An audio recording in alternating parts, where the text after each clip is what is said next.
dimulai teman-teman. Ya, baik. Halo semua, kembali lagi kita di acara VOA, Voice of Apologetics, ya. Nah, apa itu program VOA? Ini program baru kita, yaitu program yang membahas tentang berita-berita terkini yang terkait isu sosial yang berkaitan dengan dunia apologetics, ya. Kita hari ini saya dengan Arumi. Ya, Arumi ada di sini? Ya, di tempat. Iya, ya. Hari ini kita ada topik khusus ya. Ya, Arumi, kira-kira apa topik kita hari ini? Oke, sebelumnya saya ingin menyapa dulu pemirsa yang sedang menonton. Ya, salam, selamat malam bagi kita semua. Pada malam hari ini kita dalam jumpa program VOA Voice of Apologetics dan menghadirkan berita-berita yang sedang hangat di kalangan masyarakat Indonesia, di mana program ini bertujuan untuk menghadirkan berita yang akurat dan tidak bersifat simpang siur, di mana berita ini bisa ditelusuri di internet. Ya, kita tahu berita-berita ini kita kumpulkan dari beberapa artikel nasional, kemudian kita bacakan untuk kita semua yang ada di sini dan yang sedang menonton live YouTube kita ya Kak ya. Ya, malam hari ini kita membahas mengenai penjahat ketuhanan kembali berulah. Poso menderita, pemerintah tidak berkutik, kemanakah rahmatan lil alamin itu sendiri? Ya, Oke. Saya rasa penjahat ketuhanan ini yang dimaksud adalah oknum-oknum tertentu yang mengatasnamakan agama ya. Dan ini kita bilang suatu penjahat ya, seorang penjahat ketuhanan di sini. Dan di sini kita tidak bermaksud untuk tendensius untuk menyerang kepada agama tertentu ya, cuma kita hanya mempertanyakan ya. Karena kita mendengar ini ya, tentu saja hati kita semua, terutama kita semua di sini merasa sangat pilu ya, mendengar apa yang terjadi di Poso sana ya. Lalu kita juga mempertanyakan kemanakah rahmatan lil alamin yang selama ini didengung-dengungkan. Ya, seperti itu kira-kira Bu Arumi. Iya, baik. Tidak menunggu waktu yang lama ya Pak ya. Mari kita kupas beritanya dan menurut artikel yang telah saya kumpulkan, dan ini bisa diakses juga oleh teman-teman yang sedang menonton ataupun di YouTube. Kompas.com dipublis pada 11 Mei pukul 6.40 waktu Indonesia Barat dengan judul korban serangan MIT ke desa di Poso bertambah jadi 4 orang. Kita jadi sekarang jadi udah sampai 4 orang ya? Udah Pak, udah sampai 4 orang. Bagaimana kelanjutan ceritanya? Mari. Sebagai informasi, dalam serangan di desa Klimago pada Senin pagi, awalnya ada 2 orang yang ditemukan tewas, Pak. Gitu.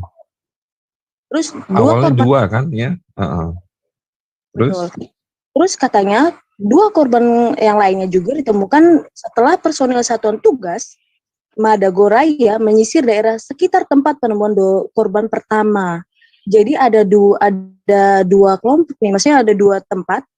Ada 2 tempat tidak jauh dari tempat korban yang pertama tadi. Jadi semua begitu. Gitu. Ini kira-kira kelompoknya siapa ya kira-kira yang dikejar nih? Nah, dari ini beritanya. dia. Iya, betul. Jadi di dalam artikel ini dikatakan seperti ini.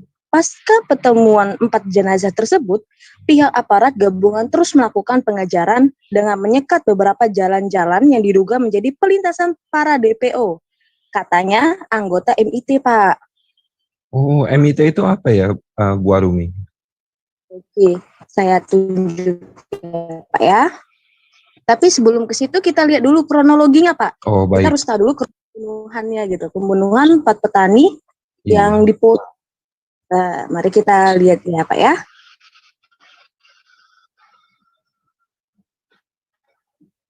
Sebentar. Oke, artikel kumparan.com, maaf ada Oh, saya kumparan.com. sudah menemukan ya. Ini singkatan dari MIT itu adalah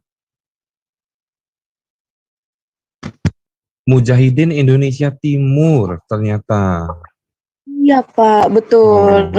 Oh, Nah, bagaimana cara mereka membunuh dan apa kronologinya? Mari kita lihat Pak ya. Di kumparan.com iya. dipublis pada pukul 20:22 waktu Indonesia bagian Barat. Ini 11 Mei Pak.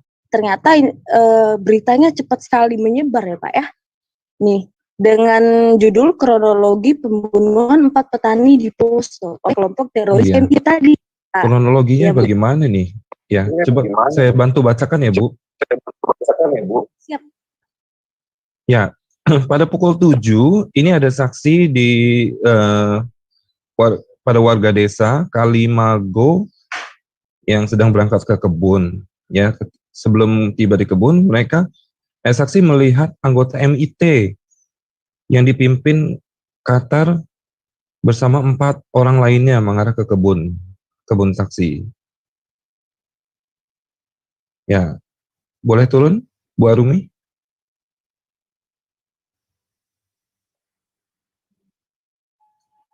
Ya, karena saksi hafal wajahnya, mana tadi? Ke atas lagi, Bu. Ya. Ya, karena saksi hafal wajah Qatar, kelompok MIT Poso itu, maka ia langsung melarikan diri, kemudian sempat singgah di pondok salah satu korban untuk mengajak lari, namun dijawab oleh salah satu korban tidak usah lari, itu bukan MIT, itu paling aparat. Lalu pukul 9, Wita, saksi tiba di desa Kalimago, langsung menyampaikan kepada warga, kemudian warga langsung menghubungi petugas. Ya, seperti itu. Kemudian petugas ke TKP, ya, menghubungi Satgas Madagoraya, ya, di wilayah Napu. Pukul 10, Wita, petugas bersama warga merapat ke TKP, ya, di perkebunan situ. Warga korban MIT, terdapat satu motor, ya, di situ ada saksi, ya, dan juga ya, rencananya diduga akan dibakar oleh MIT. Terus,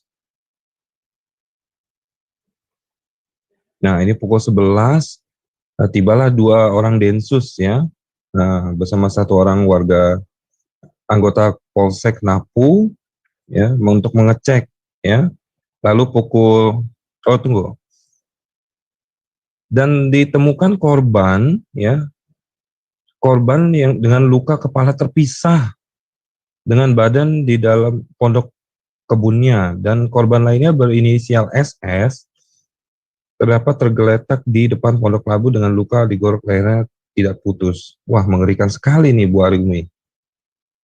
Lalu pukul 11.20 Wita, barulah pasukan gabungan Polri tergabung Satgas Madagoraya tiba di TKP dan masuk menutup jalan, ya. Pukul 13.40, ya, ini sudah semua akhirnya aparat TNI Polri berkumpul, ya, di sini untuk menyelidiki. Seperti itulah kira-kira alur ceritanya.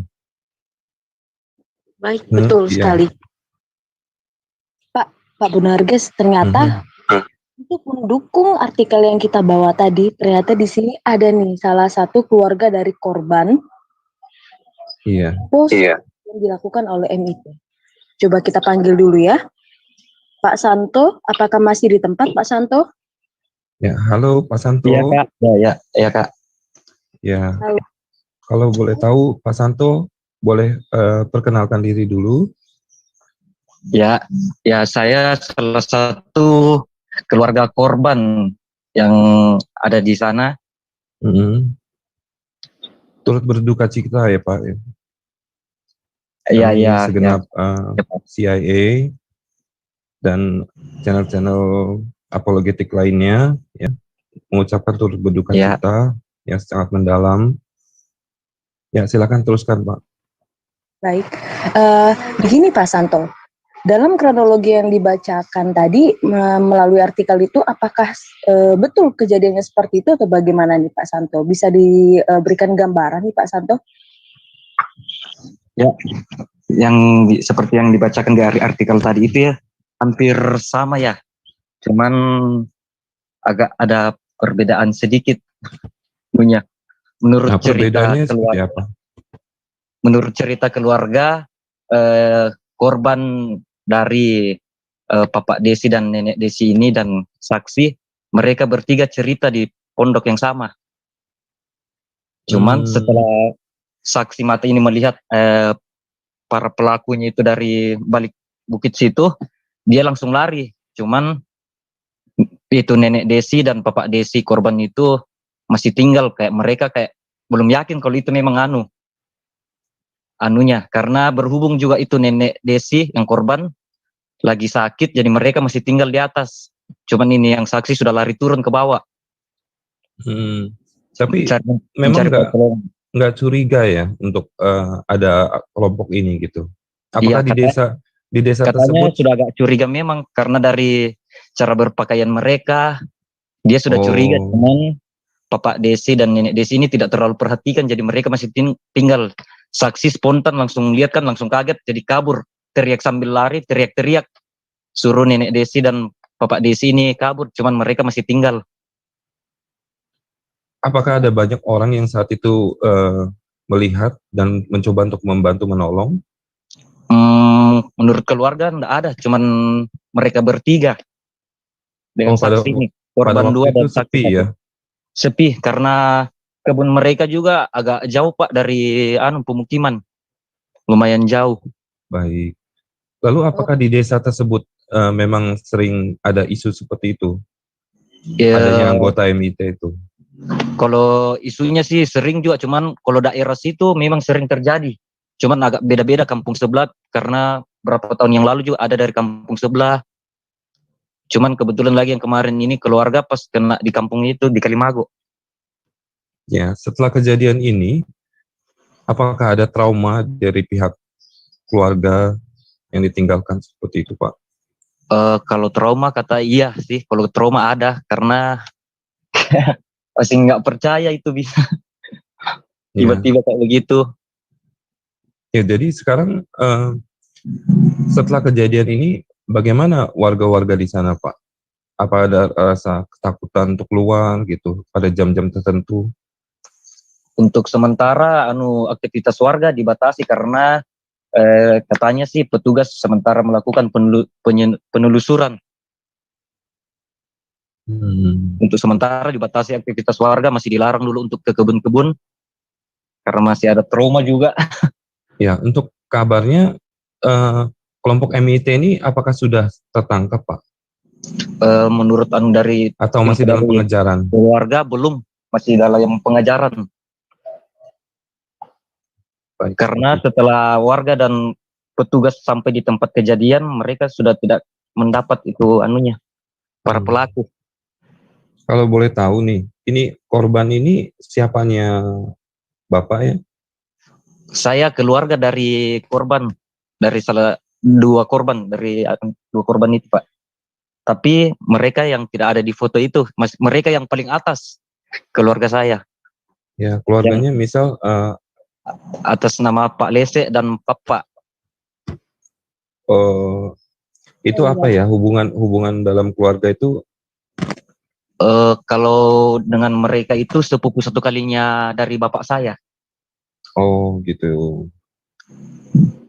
Ya, baik. Dari teman-teman mungkin ada yang mau bertanya atau menanggapi?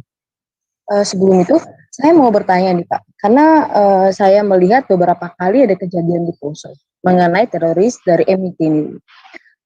Apakah setiap harinya warga Poso itu sering mengalami teror, baik itu teror yang kecil dan teror yang seperti ini, Pak?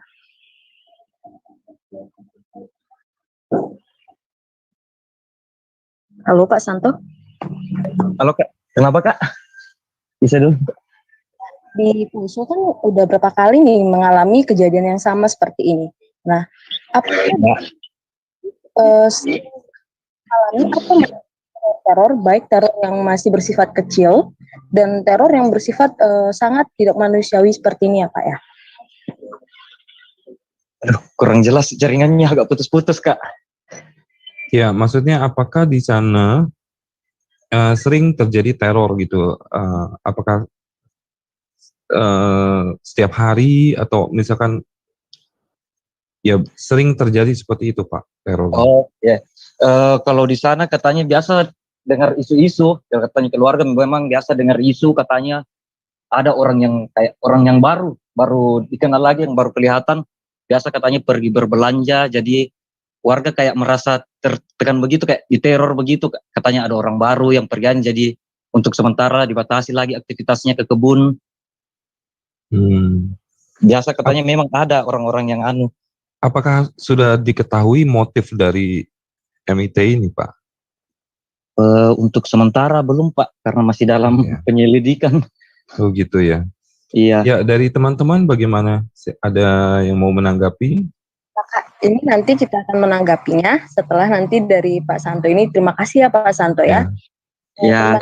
Ya, terima kasih Pak Santo. Iya, makasih Kak. Ya, salam buat keluarga. Kita atas apa ya Kak ya. Untuk ke Pak Santo sebentar bisa. Iya, iya Kak. Ya.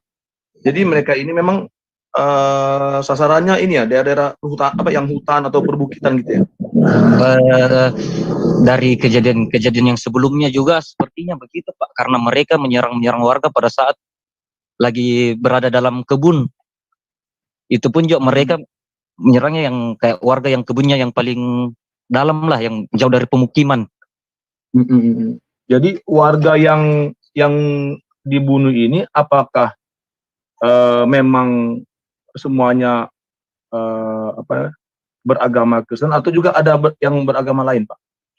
Yang kemarin ini yang keluarga semuanya Kristen. Yang sebelumnya katanya juga sih ada dari suku lain, agama lain.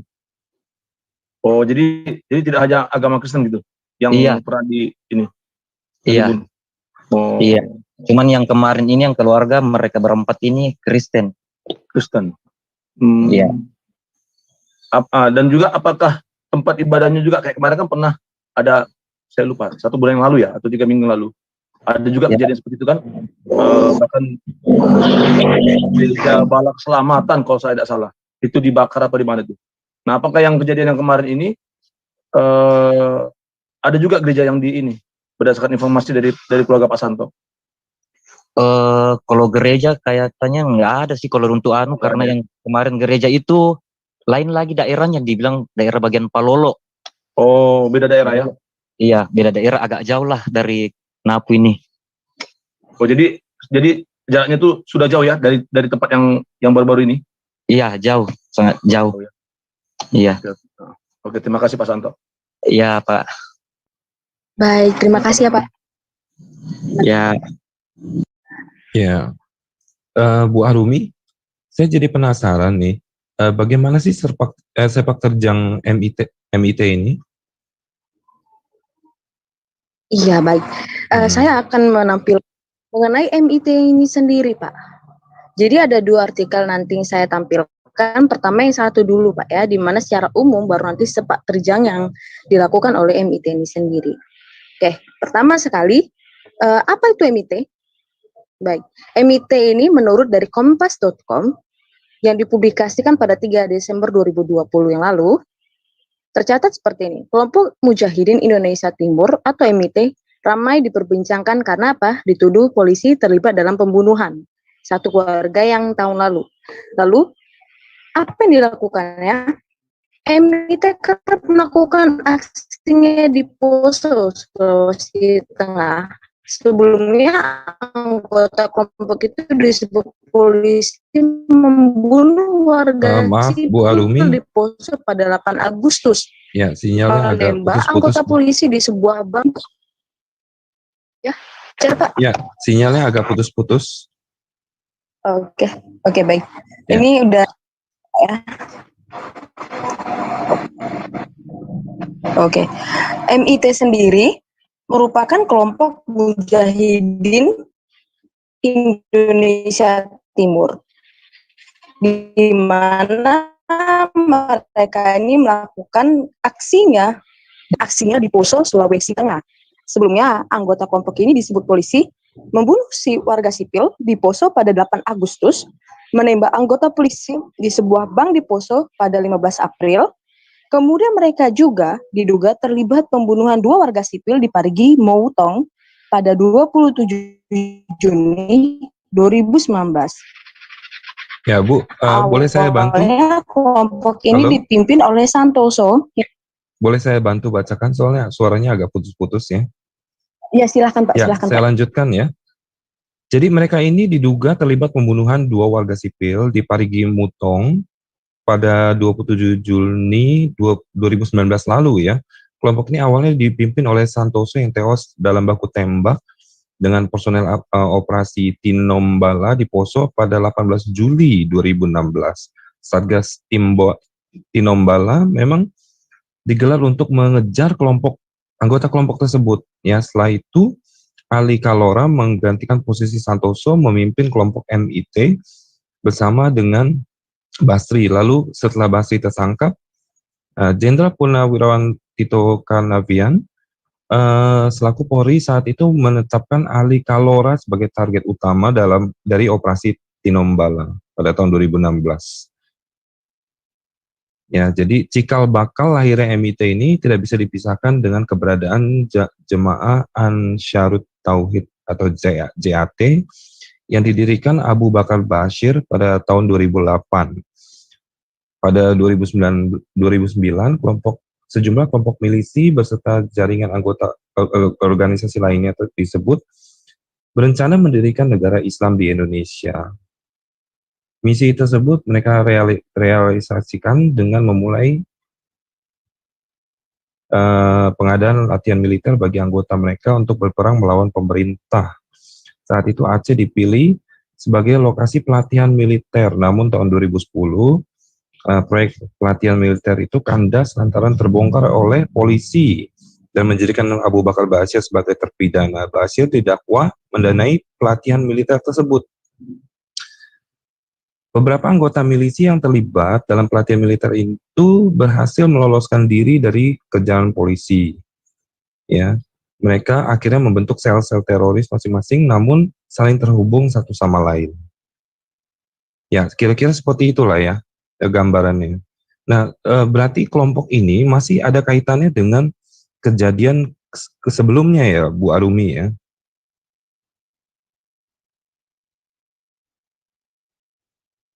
Betul sekali Pak, betul sekali, betul. Ya, halo. Ya. Betul sekali. Yang tertulis di artikel itu benar-benar betul.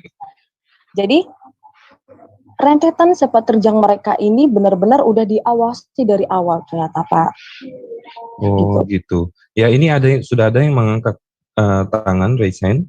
Ya silakan menanggapi atau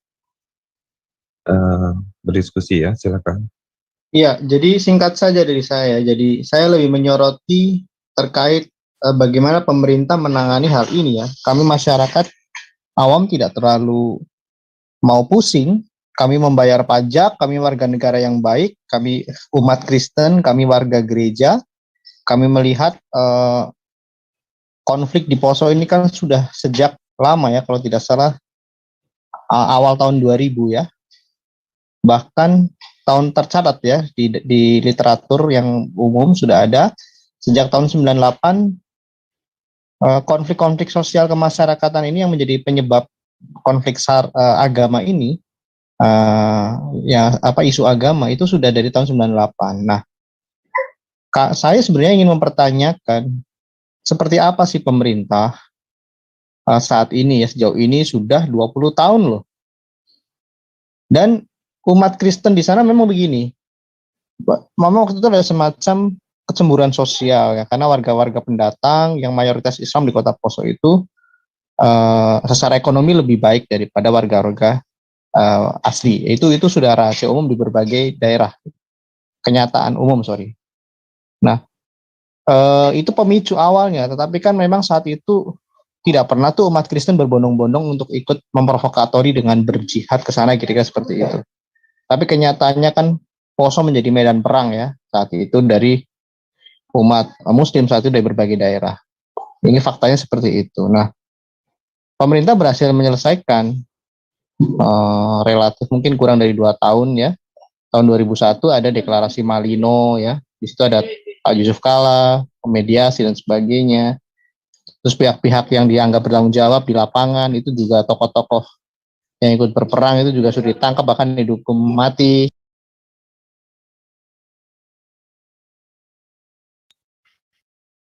Sorry. Nah, kemudian masyarakat Kristen juga cenderung sudah menerima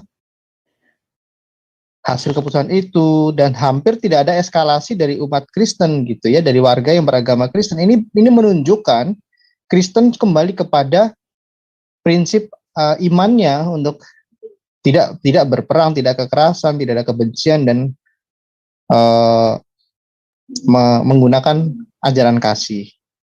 Ini ditunjukkan sekarang, tidak ada tuh umat Kristen yang bergerilya di hutan saat ini, tidak ada. Tapi ironisnya sebaliknya. Justru ada terorisme, benih-benih terorisme dan bahkan menjadi satu organisasi yang disebut Mujahidin Indonesia Timur ini. Ini apa-apaan gitu loh. Apa-apaan. Kok nggak bisa diselesaikan selama puluhan tahun? Pemerintah kemana? Kita kan umat masyarakat awam ya. Gitu loh. Itu ada yang dipenggal loh kepalanya loh. Gila apa?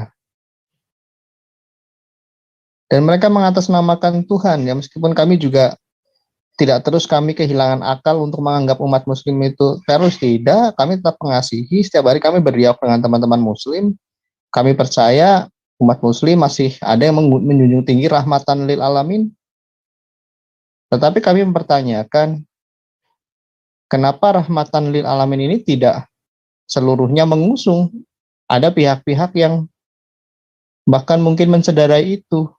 Kami mesti bertanya ke siapa? Gitu kan? Bahkan kami tunggu nih para apologet muslim pun mana giliran urusan Israel Palestina, urusan Yahudi dengan Palestina yang dikata-katain orang Kristen. Itu kan matanya buta begitu ya. Yahudi, Israel kan Yahudi, kok orang Kristen yang di bawa-bawa itu bukan Yahudi, bukan Kristen gitu. Iya, sementara kita tahu di Palestina pun banyak sekali orang-orang Kristen di sana ya. Iya, kalau kami mengerti bahwa Israel itu bangsa pilihan Tuhan gitu ya. Tetapi secara sosial, kemasan humanisme, justru kami merasa terpanggil untuk dalam tanda kutip membela Palestina yang banyak umat Kristen yang menjadi korban di situ. Oke, saya akhiri saja. Jadi intinya begini, melalui sesi ini kami menyuarakan kepada pemerintah untuk lebih tegas. Lebih tegas, kenapa sih tidak mampu menghabisi teroris itu dalam hitungan yang relatif singkat? Apa karena takut HAM? Atau jangan-jangan mungkin dipelihara? Kan kita jadi bertanya-tanya. Ya, Kenapa tidak ringkus saja, giliran KKB di Papua langsung diringkus seperti itu. Tapi MIT ini seperti dibiarkan, seolah dibiarkan.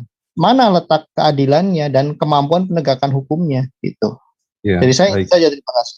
Ini sebelum kita ke yang penanggap kedua ya, saya mau membagikan sedikit tentang tindakan apa yang dilakukan pemerintah saat ini ya. Ini ada beritanya yaitu di Detik News ya. Jadi kantor staf kepresidenan atau KSP ini sangat mengutuk keras aksi teroris ini ya dari MIT.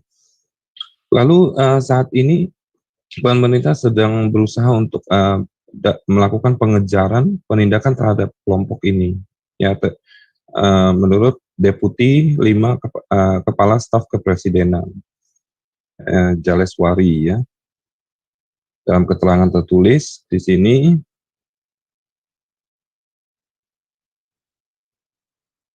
ya, Di sini juga ditulis bahwa ya tindakan keji ini ya sangat menciderai ya umat-umat Muslim lainnya, ya, karena dilakukan di tengah bulan suci Ramadan, ya. Nah, ini menunjukkan watak dari teroris yang tidak memiliki nilai-nilai agama, tertulis disebut di sini, ya, dan ya tidak memiliki hati nurani, ya, seperti itu. Ya, dalam situasi pandemi juga ya saat ini. Ya, jadi saat ini pemerintah juga, masih berusaha untuk melakukan pengejaran seperti itu. Iya, baik. Terima kasih Pak Bonaruges. Ya. Oh iya, sebelum kita untuk membuka lagi sisi untuk menanggapi, ada kalanya kita harus tahu dulu apa sih Ramadan Alamin itu sendiri. Apakah sesuai dengan perbuatannya? Bagaimana nih Pak teolog konseptual? Mungkin bisa diberikan pencerahan Pak. Apa sih menurut mereka gitu sesuai yang mereka agung-agungkan mengenai rahmatan alamin itu? Rahmatan lil alamin ya. Iya. Kalau saya tidak mau nyinggung masalah yang tadi rahmatan, nanti teman-teman aja. Saya berbicara seperti ini. Ya. Untuk dasar kemanusiaan, ya saya pribadi mengutuk keras ya, apa yang dilakukan oleh tadi yang teman-teman katakan MIT, ya kan gitu. Di mana pemerintah juga sudah melabelkan mereka sebagai teroris, kan gitu. Kalau kita lihat, ya, yang terbunuh itu apakah orang-orang yang berdosa atau dalam arti gini, yang melakukan kesalahan terhadap mereka, gitu. Ya, orang-orang yang tidak tahu apa-apa, seorang petani, tapi nyawa mereka harus melayang, gitu. Mereka harus dibunuh secara keji, gitu. Nah, padahal kita ini manusia, gitu. Nah, kalau di dalam Alkitab itu, kitab suci kami, manusia itu diciptakan segambar dan serupa dengan Allah. Ya, kalau dalam kekristenan, Iya. bagaimana menurut pandangan Bapak nih menanggapi isu kasus seperti ini? Iya. Ya kalau menurut saya sih berdasarkan Kristen, ya memang secara kemanusiaan kita sebagai orang Kristen pilu kita mendengarnya. Saya terus terang bersedih saya. Memang secara kemanusiaan saya tidak terima secara kemanusiaan. Karena orang yang tidak tahu apa-apa, orang yang tidak salah, tidak bersalah, orang yang tidak berdosa harus dipenggal, gitu, dibunuh. Ya, apa sih yang Akan diajarkan? tetapi, gini Pak, akan tetapi Ya. di dalam kitab suci kita, ya Alkitab itu, jelas dikatakan, saya mau ini ya, minta tolong teman-teman share ya. Nah ini yang membuat kenapa kami orang Kristen, sampai saat ini bahkan sampai Tuhan Yesus datang kedua kali, tidak pernah membalas ya kan, kejahatan dengan kejahatan. Matius 5 ayat 44. Matius 5 ayat 44. Tetapi aku berkata kepadamu, kasihilah musuhmu dan berdoalah bagi mereka yang menganiaya kamu. Oke, saya buka lagi sekali lagi. Ada. Lalu Lukas 6 ayat 28. Lukas 6 ayat 28. Tapi sebelumnya saya mau baca ayat 27, 28, 29. Tetapi kepada kamu, Lukas 6 ayat 27 sampai dengan 29. Tetapi kepada kamu yang mendengarkan aku, di sini perkataan Yesus ya, Tuhan Yesus berkata, aku berkata, kasihilah musuhmu, berbuatlah baik kepada orang yang membenci kamu, mintalah berkat bagi orang yang mengutuk kamu, berdoalah bagi orang yang mencaci kamu. Barang siapa menampar pipimu yang satu, berikanlah juga kepadanya pipimu yang lain. Dan barang siapa yang mengambil jubahmu, biarkan juga ia mengambil bajumu. Itu. Nah, jadi di sini intinya adalah bahwa kami sebagai orang Kristen pengikut dan murid Yesus diwajibkan, saya katakan diperintahkan, ya, untuk kami tidak pernah membalas kejahatan dengan kejahatan. Justru kami harus mengasihi setiap orang. Bahkan musuh juga harus dikasihi. Bahkan berdoa bagi musuh. Berbuat baik kepada orang yang sudah dikatakan orang yang membenci kamu. Malah meminta berkat bagi orang yang mengutuk kami. Nah, ini seringkali dipelesetkan ayat 29 ini. Barang siapa menampar pipimu yang satu, berikanlah juga kepadanya pipimu yang lain. Artinya di sini ya, kami diperintahkan untuk tidak membalas kejahatan dengan kejahatan. Kenapa? Kami tidak berhak menghakimi. Karena penghakiman itu dalam firman Tuhan katakan penghakiman itu adalah hak Tuhan. Karena dialah ya, yang akan menghakimi setiap orang tanpa terkecuali. Jadi, ya seperti yang saya katakan tadi, saya sebagai pengikut dan murid Yesus ya, bersedih berduka, pilu saya mendengarnya. Orang yang tidak berdosa, orang yang tidak bersalah, tidak tahu apa-apa, seorang petani, dia harus menenggang nyawa. Apakah pernah dipikirkan bagaimana istri dan anak-anaknya? Pernah tidak kita berpikir, di mana hak asasi manusia? Mohon maaf ini saya mau katakan. Kemarin ketika ada kejadian yang apa tuh ya, yang ada yang meninggal tuh ya, Laskar FPI ya, itu Komnas HAM langsung bergerak. Nah, saya minta dengan sangat, kalaupun misalnya kalau ada pihak-pihak dari Komnas HAM mendengarkan ini, tolong Pak, ya, Komnas HAM yang kami hormati, yang kami cintai, yang kami sayangi. Sudah 2 kali kejadian di Poso. Yang kemarin juga gitu, ada di Penggal juga. Gerejanya dibakar, gereja Balak Selamatan. Ini kembali terjadi lagi. Di mana Komnas HAM? Apakah orang yang mati itu, ya, saudara seiman kami yang meninggal itu, yang dibunuh itu bukan manusia? Apakah ketika mereka mati terbunuh, hak asasi manusia tidak berbicara?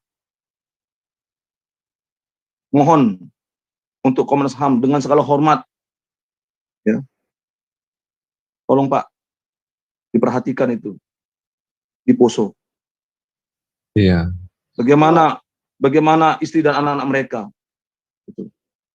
Ya, dan juga kita juga tetap berdoa, teman-teman, kepada aparat pemerintah dan khususnya aparat keamanan.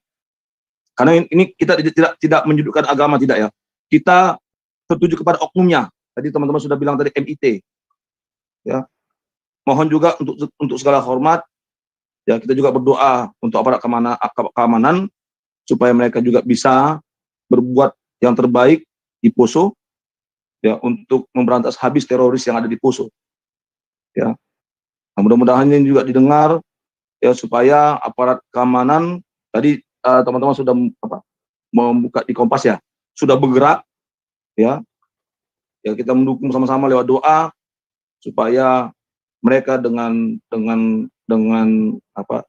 hikmat, dengan kekuatan, dengan keberanian dapat bertindak dengan tegas terhadap komplotan oknum teroris MIT. Ya. Itu saya Pak. Terima kasih. Ya, terima kasih Pak Bagus. Ya. Nah, ini untuk memperjelas apa sih yang dimaksud dengan rahmatan lil alamin. Ya. Jadi untuk sekaligus mengedukasi bagi di luar sana, ya. Apa sih sebenarnya rahmatan lil alamin ini? Ya, Baik, mungkin bisa dibacakan. Ya, kalau di bawah Pak, di tafsir pertama sekali bawah. Ya. Iya, bawahnya lagi. Oke. Baik, pertama. Sebentar, dibacakan dulu sumbernya dari website apa? Oh iya. Ya, ini diambil dari muslim.or.id, ya, seperti itu. Iya. Baik, terima kasih Pak Bonarges. Baiklah, di situs ini tertulis seperti ini. Penafsiran para ahli dari Ibnu Qayyim al-Jauziyah. Pendapat ini lebih besar dalam menafsirkan ayat ini. Berarti ini lebih dipandang lah ya Pak, ya benar guys ya. Baik, kita orang yang mengikuti beliau dapat meraih kemuliaan di dunia dan akhirat sekaligus. Scroll bawah Pak. Apa yang dikatakan? Orang kafir memerangi beliau, manfaat yang mereka dapatkan adalah disegerakannya pembunuhan dan maut bagi mereka. Itu lebih baik bagi mereka, karena hidup mereka hanya akan menambah kepedihan azab kelak di akhirat. Kebinasaan telah ditetapkan bagi mereka, sehingga dipercepatnya ajal mereka lebih bermanfaat bagi mereka daripada hidup menetap dalam kekafiran. Ini yang pertama ya Pak ya. Ayo kita scroll ke bawah Pak. Kita nggak percaya nih, mungkin yang pertama terlalu sadis. Kita baca yang keduanya Pak, di bawah sekali lagi Pak, di tafsir yang kedua. Iya, yang kedua Pak ya. Ya, yang kedua ini adalah rahmat bagi setiap manusia, namun orang yang beriman menerima rahmat ini akan mendapatkan manfaat di dunia dan di akhirat. Sedangkan orang kafir menolaknya, sehingga bagi orang kafir, Islam tetap dikatakan rahmat bagi mereka, namun mereka enggan menerima. Sebagaimana jika dikatakan ini adalah obat bagi si fulan yang sakit, katanya seperti itu.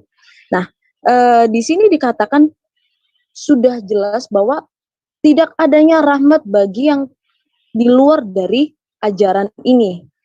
Jadi kafir itu tidak pantas untuk hidup. Itu sesuai dari sini. Dan ini kita serahkan kepada teman-teman. Mungkin ini adalah penjelasan rahmatan lil. Kalau saya bisa tangkap ya, mungkin kelompok MIT ini mereka ini salah menafsirkan dari yang mereka percayai gitu loh. Ada ayat-ayat tertentu yang mereka percayai gitu, sehingga mereka tega melakukan hal seperti ini. Ya. Kalau kita menilik tadi ya, dari Muslim sendiri, ya kan, dari link Muslim sendiri. Dan itu mungkin udah disepakatin oleh teman-teman di luar sana, kita juga nggak tahu sebab slogan rahmatan lil alamin ini hanya di negara kita saja Pak, begitu. Nah itu ada kesaksiannya waktu itu adalah Murtadin dari Mesir ya, nanti teman-teman bisa nonton. Murtadin dari Mesir dan dia tuh adalah mantan jihadis. Nah, dia aja shock gitu mengenai slogan ini rahmatan lil alamin gitu. Nah, jadi itu nanti bisa teman-teman tonton dan kita hanya memberikan artikel ini di depan kalian dan kalian bisa mempertanyakan sendiri. Oke, ya. Baik. Ini sudah ada yang mangangkat tangan lagi ya. Pertama dari Lincoln, lalu Pak Erben ya. Ya, okay. Nanti untuk pengajaran bisa kan Pak ya, pengajaran mengenai Kristenan itu boleh nggak sih gitu, menyinggung lagi apa yang udah dibawa oleh Pak. Silakan Pak Lincoln. Ya, mungkin sehabis Pak Lincoln, lalu Pak Erben, nanti akan ditutup oleh Pak siapa namanya? Pak Bagus ya, Pak Pendeta Bagus untuk menutup dalam doa nanti. Ya, terima kasih. Silakan Pak Lincoln. Oke, terima kasih atas waktunya. Pertama sekali saya turut berduka cita atas kejadian ya yang menimpa korban ya, yang mana terutama untuk keluarga korban yang berada di Poso oleh karena perbuatan yang keji ya yang dilakukan oleh kelompok mujahidin ya, MIT. Kemudian begini, saya dalam mengikuti berita itu ya, bahwasanya juga MUI juga bereaksi dan mengecam tindakan yang terjadi ya, musibah yang terjadi di Poso. Ya saya pribadi sangat mengapresiasi Majelis Ulama Indonesia untuk menyikapi kejadian di Poso tersebut. Kemudian ya saya di sini di kesempatan ini berbicara ya bahwasanya kita harus tetap memberikan harapan ya, meyakini bahwasanya pemerintah semaksimal mungkin untuk mewujudkan kenyamanan pertahanan dan keamanan negara dan juga melindungi warga negaranya begitu. Dan harapan sih politik hankam ya, pertahanan keamanan negara itu betul-betul harus diwujudkan ya, sehingga seluruh warga negara dilindungi, merasa betul-betul merasa dilindungi oleh negaranya. Dalam hal ini pemerintah yang sedang berlangsung begitu. Untuk Bapak Jokowi saya optimis bahwasanya beliau Pak Jokowi bertindak cepat begitu. Ini terlihat dari di mana polisi bertindak ya. Dan saya percaya juga kepada Kapolri berkoordinasi dengan Kapolda yang berada di Poso ya, di daerah Sulawesi, juga meresponi gitu ya. Dan kita terus mendoakan pemerintah ini sehingga betul-betul mewujudkan kinerjanya yang lebih baik maksimal, sehingga masyarakat masih terus percaya kepada pemerintah. Jadi saya untuk pemerintah juga ya sekiranya juga kalau bisa lebih agresif lah, lebih serius untuk menyikapi tindakan-tindakan radikal yang ada memberikan ancaman teror kepada masyarakat Indonesia, seperti misalnya di Poso, di Papua begitu, sehingga ada rasa keadilan, jangan pernah ada keberpihakan, ketimpangan gitu, di mana ya seperti dikatakan ya di Papua disikapi dengan sangat agresif, tapi di Poso belum juga tuntas begitu. Ya harapan sih ya itu segera disikapi sehingga kedepannya tidak terjadi lagi perbuatan-perbuatan yang sejenis ya, dengan sehingga stabilitas pertahanan keamanan negara di Indonesia ini tercipta dengan baik dan Indonesia semakin maju. Demikian dari saya. Iya. Terima kasih. Ya, terima kasih Pak Lincoln ya. Ya, kita terus berharap tindakan dari pemerintah untuk menindaklanjuti hal ini ya. Kita sangat apresiasi pemerintah dan aparat kepolisian dalam mengejar kelompok ini ya. Jadi ya, kita sebagai umat Kristen kita sangat respect, hormat terhadap otoritas di atas kita, terutama pemerintah ya di sini, karena kita percaya bahwa otoritas di atas kita, pemerintah ini memiliki pertanggungjawaban atas hidup banyak orang ya, terutama di negara kita. Oke, silakan ini untuk menanggapi, ada satu lagi Pak Erben. Pak Erben. Ya, halo. Iya. Jadi saya menyoroti yang pertama ya, mengapa para teroris itu bisa berbuat demikian.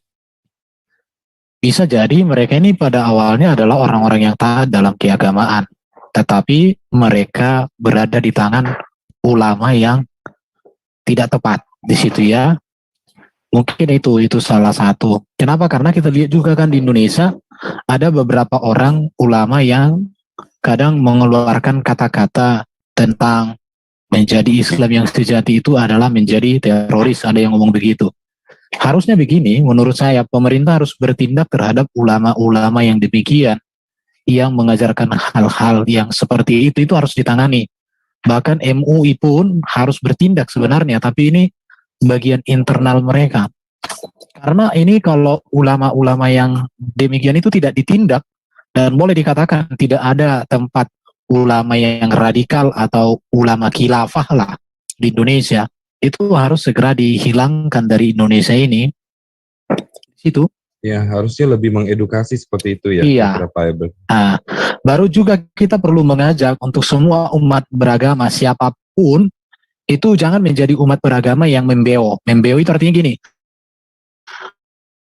Pokoknya tanya apa kata gurunya didengarkan, tapi perlu berpikir. Contoh, ketika ada seorang yang mengatakan bahwa Kristen seperti ini bisa cari di mana-mana. Itu bisa dicari datanya atau bisa lewat diskusi di situ.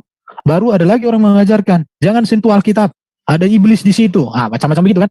Justru sebenarnya ini harus memunculkan rasa penasaran bagi orang. Semakin dilarang, coba dicek dulu apa sih kok dilarang baca Alkitab. Baca aja dari Matius sampai Wahyu, Kejadian sampai Wahyu dibaca. Kenapa dilarang baca ini? Di situ harus ditukan. Jadi menurut saya itu yang harus dimiliki oleh orang-orang supaya jadi umat beragama itu bukan mengikuti kata orang, tapi bertemu, mengenal sendiri kebenaran itu. Di situ, jadi mari kita supaya menjadi baik. Baru kalau berbicara tentang Pancasila udah tahu ya, ketuhanan yang Maha Esa, artinya mengakui keberadaan Tuhan orang lain, bukan menjadi sama Tuhan kita, bukan menjadi sama Allah kita. Di situ, kalau berbicara tentang dari segi Alkitab, perbuatan seperti ini sangat-sangat jauh dari ajaran yang disampaikan oleh Yesus. Dan Yesus satu kali pun tidak pernah mengajar orang untuk berbuat kekerasan. Dan apa yang diajarkan Yesus itu diteladankan oleh para muridnya, bahwa di mana para murid-murid Yesus itu tidak pernah memberitakan kebenaran Yesus, kebenaran Injil dengan cara kekerasan. Justru mereka yang dipersekusi ketika mereka memberitakan Injil. Itu perbedaannya. Jadi dari sini kita melihat tentang karakter kebenaran begitu ya. Karena saya yakin bahwa mereka berbuat seperti itu tidak langsung begitu. Ada prosesnya itu. Barangkali namanya istilah sekarang ini cuci otak namanya ya, dicuci. Jadi sehingga akhirnya yang baik jadi keluar, masuk yang busuk, itu cucinya. Biasanya kalau dicuci itu yang kotor keluar, masuk yang baik. Tapi mereka itu dicuci, yang baik keluar, yang kotor masuk. Diam, beranak pinak. Begitu ya. Logikanya gitu ya. Jadi cuci otaknya itu cuci otak terbalik. Kalau kita cuci baju, yang kotor keluar. Mereka cuci baju, yang bersih keluar. Yang kotor masuk. Kan tidak. Di situ. Kenapa? Karena ya ini dia. Makanya salah memilih ulama, salah memilih agama, ya kayak gitu. Jadi mau saya katakan itu, ya tokoh-tokoh yang mencuci otaknya itu yang harus dibrandel atau dibrandel. Kerlah sekalian. Itu aja dulu dari saya. Jadi kembalilah kepada ajaran Yesus. Kasihilah sesamamu manusia. Bahkan Yesus mengatakan yang berbahagia itu siapa? Orang yang membawa damai, bukan membawa ini ya. Kita baca dulu ini Matius pasal 5 ini. Boleh ditunjukkan ayatnya kah? Matius pasal 5. Kita bacakan aja, ini ajaran Yesus. Jadi berbahagia itu bukan tujuannya dapat bidadari, bukan seperti mereka, tapi tujuannya adalah untuk bagaimana hidup ini berarti bagi orang lain. Matius pasal 5. Saya bacakan aja semuanya ini tentang berbahagia ini, supaya karena ini sangat bagus ini, sangat bagus. Berbahagialah orang yang miskin di hadapan Allah, karena mereka lah yang punya kerajaan surga. Berbahagialah orang yang berduka cita, karena mereka akan dihibur. Berbahagialah orang yang lemah lembut, bukan beringas ya, karena mereka akan memiliki bumi. Berbahagialah orang lapar dan haus akan kebenaran, karena mereka akan dipuaskan. Berbahagialah orang yang murah hati, suka membantu, suka peduli, suka perhatian kepada orang lain, karena mereka meloreh kemurahan. Berbahagialah orang yang suci hatinya, tidak ada dendam, tidak ada kebencian, tidak ada amarah, karena mereka akan melihat Tuhan. Berbahagialah orang yang membawa damai, bukan membawa teror. Akhirnya kan saudara-saudara kita yang ada di sana itu takut sekarang pergi ke ladang, karena berapa peristiwa di ladang mereka dicegat, dibunuh dan lain sebagainya. Di rumah pun mereka takut. Jadi takut di ladang, takut di rumah. Mereka mau kalau mereka pergi, bagaimana kehidupan mereka? Jadi artinya di situ mereka bertahan di situ takut dengan ancaman penggal kepala. Mereka pergi dari situ, makannya bagaimana? Di situ. Makanya dikatakan oleh Yesus, berbahagialah orang yang membawa damai. Karena mereka lah yang disebut anak-anak Allah. Berarti kalau tidak membawa damai, apapun itu, ya namanya itu anak sibolis, anak iblis. Berbahagialah orang yang dianiaya oleh sebab kebenaran, karena mereka lah yang punya kerajaan surga. Bukan menganiaya, tapi teraniaya karena kebenaran. Berbahagialah kamu jika karena kamu dicela dan dianiaya kepadamu dipinahkan segala yang jahat. Bersukacita dan bergembiralah karena upahmu besar di surga. Sebab demikian juga dianiaya nabi-nabi yang sebutkan oleh Yesus tentang kebahagiaan, tentang arti hidup adalah ketika hidup kita berarti untuk orang lain. Dalam pengertian kita membangun orang lain. Paulus mengatakan, mari kita melakukan sesuatu yang berguna dan membangun untuk orang lain. Itu Paulus ajarkan itu di dalam 1 Korintus itu, berguna dan membangun. Jadi bukan asal berbuat. Jadi membangunkah yang mereka lakukan itu? Tentu tidak. Bergunakah yang mereka lakukan itu? Tidak. Gak ada gunanya dengan apapun. Di hadapan Tuhan pun itu tak berguna. Di hadapan manusia pun tak berguna. Hanya di hadapan orang yang gila itu berguna. Gila artinya di sini gila otaknya ya. Gila apanya itu. Jadi menurut saya itu yang perlu diluruskan yang terjadi di tengah bangsa ini. Apalagi kita melihat kan beberapa waktu lalu di dalam pelajaran-pelajaran sekolah pun bumbu-bumbu radikalis dimasukkan. Kayak Partai Pekarin itu ada viral itu. Bagaimana soal di sekolah itu bumi datar. Nah itu harus ditindak segera. Bila penting kalau ada aparatur sipil negara yang sudah terindikasi dengan kayak gitu-gitu, gak usah ditegur, pecat aja. Karena momennya sekarang ini harus tegas. Tapi bukan kasar ya, tegas. Di situ baru lagi langsungan. Menurut saya ini bibit-bibit tentang kebencian itu. Jadi tolonglah para pemuka-pemuka agama jangan bilang gini. Tapi memang ya susah juga kita ngomong ya karena itu ajarannya juga. Ya udahlah. Baik, terima kasih Oke, Pak itu aja Erben. dulu ya. Ya, mungkin dari Pak Bagus mungkin boleh menanggapi untuk terakhir ya. Untuk bagaimana sih sikap kita sebagai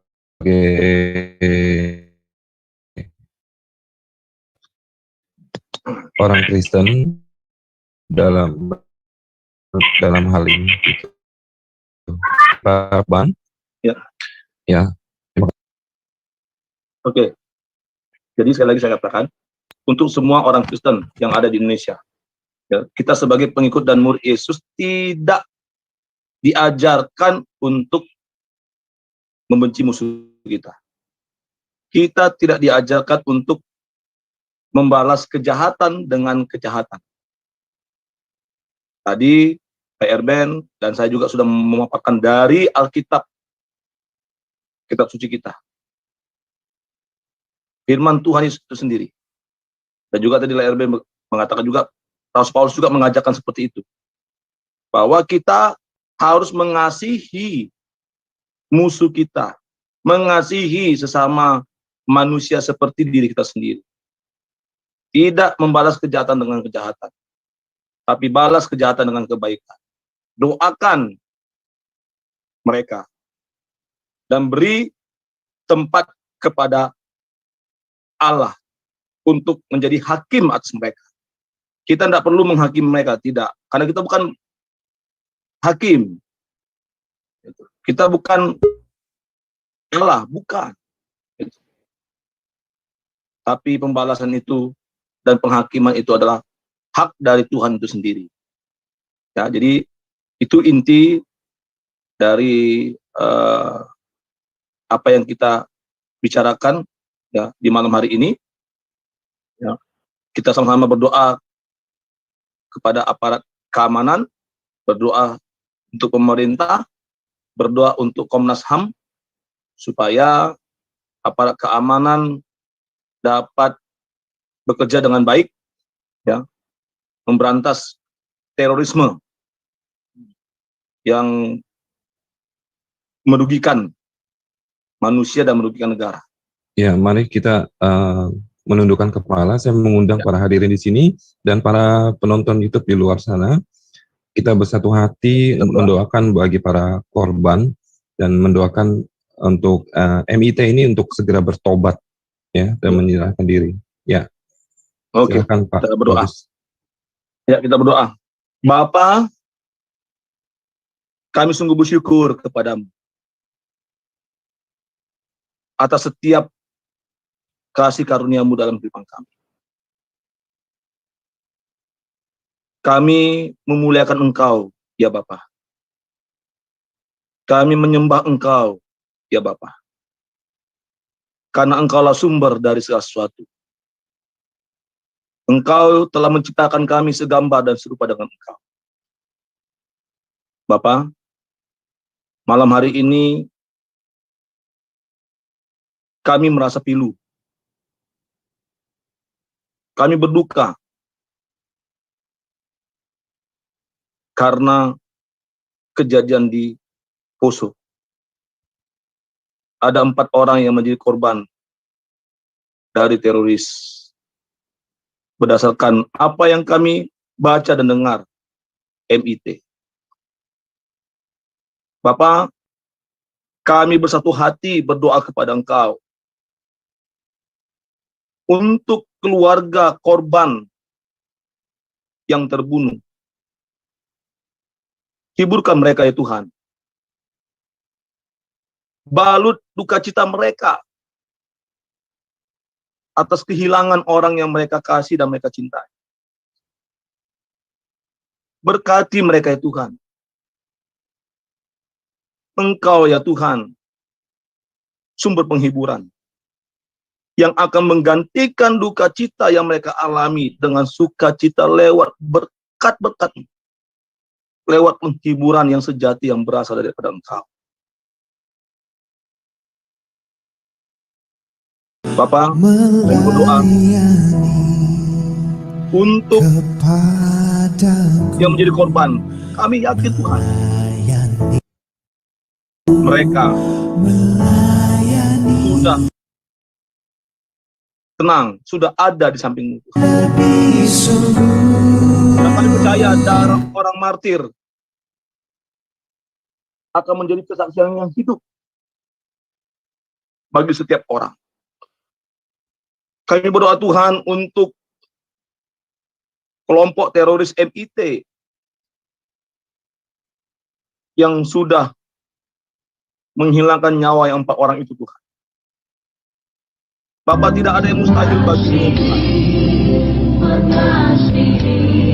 Engkau akan menyentuh hati mereka.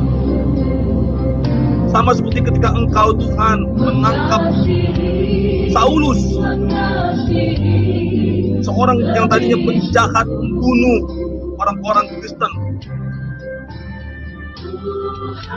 Engkau menyatakan kuasa-Mu Tuhan bagi Saulus, sehingga dia bertobat, sehingga dia Tuhan mengenal dan menerima Engkau sebagai Tuhan dan Selamat, sehingga dia Tuhan menjadi salah seorang dari rasul yang akhirnya memberitakan Injil kabar baik-Mu Tuhan, dan akhirnya dia juga mati oleh karena mengabarkan kabar baik, kabar keselamatan. Kami berdoa Tuhan bagi kelompok teroris MIT, sentuh hati mereka ya Bapak. Roh Kudus-Mu bekerja dalam hati mereka. Izinkan mereka Tuhan bertemu dengan Engkau lewat penglihatan, lewat kuasa-Mu Tuhan, lewat kasih-Mu Tuhan, sehingga Tuhan mereka menyadari apa yang mereka berbuat adalah sebuah kesalahan yang besar, dosa di mata Tuhan. Bukan tidak ada yang satu hal yang mustahil Tuhan. Mereka akhirnya nanti ketika Roh Kudus bekerja, mereka bertobat, mereka akan ada menerima Engkau sebagai Tuhan dan Selamat, dan mereka akan menjadi saksi-Mu Tuhan.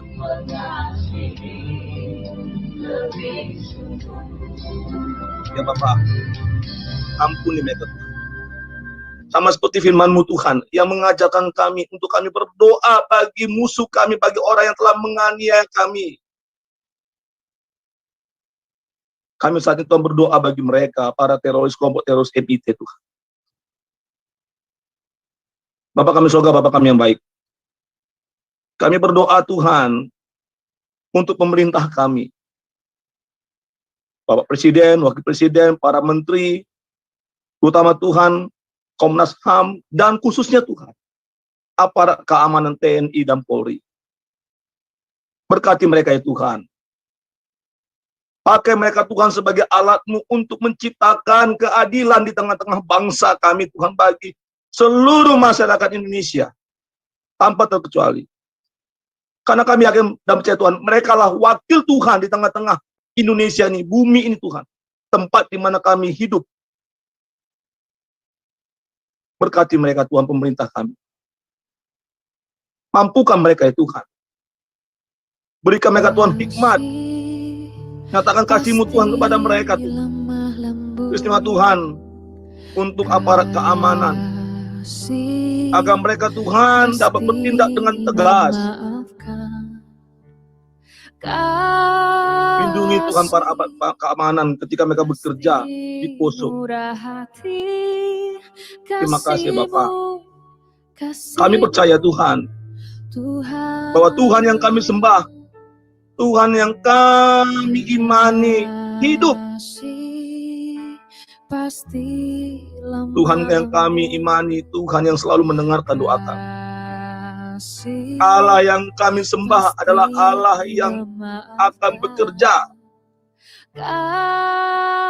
Allah yang tidak pernah meninggalkan kami. Terima kasih Bapak. Ini doa kami ya Tuhan. Ini jeritan hati kami kepada Engkau ya Bapak. Terima kasih Tuhan. Ampuni kami Tuhan atas segala dosa dan kelemahan, supaya kami senantiasa layak dan berkenan di hadapan Tuhan. Hamba-Mu berdoa Tuhan bagi teman-teman yang ada di live Zoom ini. Berkati kami Tuhan. Untuk kami Tuhan tidak henti-hentinya mengabarkan kabar keselamatan, kabar baik-Mu Tuhan. Untuk menyuarakan suara kebenaran firman-Mu Tuhan. Dan berkati Tuhan semua yang menonton, mendengar live ini Tuhan, di mana kami melive-kan dengan 7 channel. Dan berkati Tuhan untuk orang yang mendengarkannya, baik itu di kolom live chat, berkati hidup mereka. Berkati keluarga mereka Tuhan, berkati anak mereka. Terima kasih Bapak, inilah doa kami. Terpuji, termulia Engkau Tuhan, kekal selama-lamanya. Hanya di dalam dan demi nama Tuhan kami Yesus Kristus, Tuhan dan Juru Selamat kami yang hidup, kami sudah mengucap syukur dan berdoa. Haleluya. Amin. Haleluya, amin. Ya, sekian acara VOA kita hari ini. Ya, setelah acara ini akan dilanjutkan, akan ada acara sesi dialog ya dengan Muslim. Ya, jadi stay tune, tetap di channel-channel kami. Ya, terima kasih. Tuhan Yesus memberkati. Glory, glory, haleluya. Terima kasih teman-teman.